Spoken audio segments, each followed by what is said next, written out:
Hey, what's up, you guys? I'm back with another video, and today I'm going to be talking with you guys about how WWE lied to their fans once again. And by WWE, I mean Nick Khan and also Triple H.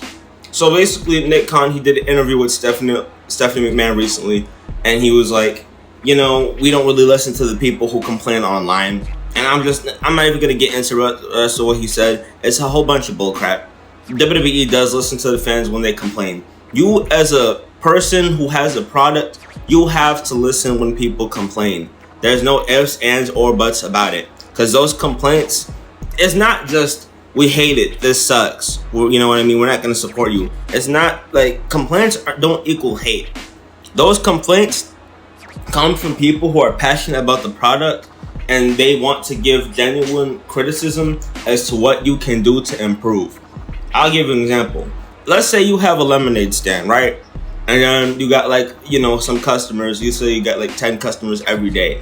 You know, there's 5 people that really love the lemonade, and then there's other 5 people that are like, you know, this could be a lot better. This doesn't taste as good, or you know, it's not cold enough. You didn't put enough ice in it and stuff. And then you're like, well, I don't care about you guys complaining because I already have people who buy it. And then, you know, those people, they complain, but they still buy it anyway. Because, you know, they like you and they want to support your business. You know, they still don't like it, but it's like, yeah, you know, we want to support you, but, you know, you could try to make your lemonade better. And it's like, well, you guys keep coming here, so clearly I'm doing something right. And eventually, if you don't listen to people, they will straight up leave. So you don't want to alienate your fan base. You want to take into account what those people who are criticizing you are saying, and you have to think, what could I do to get these people on board with what I'm doing? They already have their support, but it's kind of shaky. What do I do to keep them, you know, like on a steady flow? I guess I don't even know the phrase I'm trying to use for this, but yeah, you want to keep those people happy as well, because eventually that criticism will turn into appreciation and praise. You know what I mean? And it's not like trying to live for other people's approval or anything. I'm just saying, like, straight up, you need those people who criticize you because they are still invested. Those people, they matter. They do matter. They may complain. They may say things that you don't want to hear, but we don't live in a perfect world. I'm a content creator. I've had people criticize me, and I've always asked myself, what can I do better? I look at the growth and the progression and the stats and the analysis of everything that I do each week on all platforms. We're on freaking Facebook, Twitter, TikTok, YouTube, Instagram, and I'm looking, I'm like, okay, so I gained this many people, or I lost this many people. What can I do to gain those people who are lost back? Or what can I do for the people who aren't into my product and into my, you know, stuff that I'm doing? What can I do to gain those people and bring these people in? What can I add, or what can I take away? What can I do differently? I've had some people, they've said, hey, your voice is too monotone. So you want to know what I did? I added a little bit more expression to my voice. Or some people might have said, your videos are too long. So you know what I did? I shortened my videos, but not to make it like real short or whatever. I wanted it to be short enough, you know, so people, they didn't have to watch long videos, but I also kept in mind the fans who love the long videos, so I found a way to meet in the middle. There's some people, they don't like the 30-minute videos. Some people, they don't like the 5-minute videos. So you know what you do? You find the middle ground. How about 15? How about 20? How about 10? You know?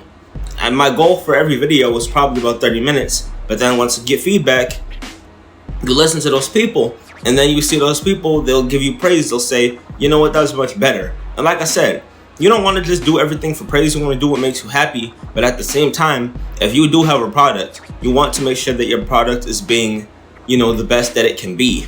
And it can be the best if you take that criticism and you use it to your advantage. Because there will be people, you can't please everybody, you know, like I've said before. But you can win over those people if you do take into consideration what they want, you know, because there's a lot of people who think like those people that complain, they just aren't vocal about it. Everybody who has a complaint, they're not expressing it. So all those people that are complaining online, there's people who think like that online too. Those people just don't have accounts and they just aren't making comments. Those people, they're just watching from the sidelines. There's, those people, I've been waiting for somebody to say this whenever somebody has a complaint. You know what I mean? So WWE, there are definitely times where they have listened to complaints. For example, remember the first ever Women's Money in the Bank match where James Ellsworth had gotten the briefcase down and he gave it to Carmella and she won? And then everybody complained online. How could you guys let a man be the one to get the briefcase down in the first Women's Money in the Bank? People complained, they complained. Carmella eventually, talked about it on a segment the next week. She was like, you guys went to your little internet and you guys complained, you guys whined, and now they're having a redo, and I have to have a rematch because they said that I didn't win fairly. You know what I mean? That's because the fans, that's what happened online. If people didn't complain about it online, they wouldn't have redid the match. R-Truth got released, fans complained online, they said we want Truth back. And the people even in the audience complained too. You know what I mean? There's been countless of times this happened before. Look at the Rock and Cody Rhodes situation. Cody Rhodes, he was about to get his spot taken at Mania against Roman with The Rock. Rock was going to replace him. Then everybody was like, nah, we're not cool with this. We want Cody. And then The Rock, he had to go away, and he didn't get his dream match against Roman Reigns because the fans complained. We did that. And it's like R-Truth said, don't ever feel like your voice isn't being heard or that you don't matter. For those of you who complain online, they criticize the judge of WWE, your voice matters. Don't listen to Triple H when he says don't watch as a critic, just be a fan. Triple H, I love you, but this is not a little fantasy land where you just get to be protected and everybody gets to say your praises and you live life with no judgment. You will be judged. You know what I mean? That's just how it is. We don't hate you or anything. We don't hate WWE. But like I said, when things are going good, we will praise it. And when things aren't bad, we will criticize it because we want things to improve. But as far as the people in the audience go, of course, they're going to prioritize the people who are in the crowd because it would look really bad if you had a whole bunch of people. The shows are live. You can't edit out the, I guess you can, but like in the videos when you upload it to YouTube and Twitter and social media and stuff. But when people are actually watching it live, and you have everybody in the crowd booing, of course it's going to look bad. So of course you have to please the people who are actually there in attendance because those are the ones that are buying tickets. But at the end of the day, both of the people matter. The people who are actually physically there at the arena and the people who are online. So that's really all I had to say about this. What do you guys think? Do you guys agree that people should listen to criticism online, or do you think that people should just ignore it?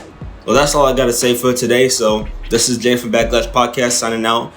Thanks for watching the video. If you like the video, make sure to like, comment, share, subscribe, tell your family, tell your friends, all the good stuff. This is Jay from Backlash Podcast, and I'm signing out. Peace.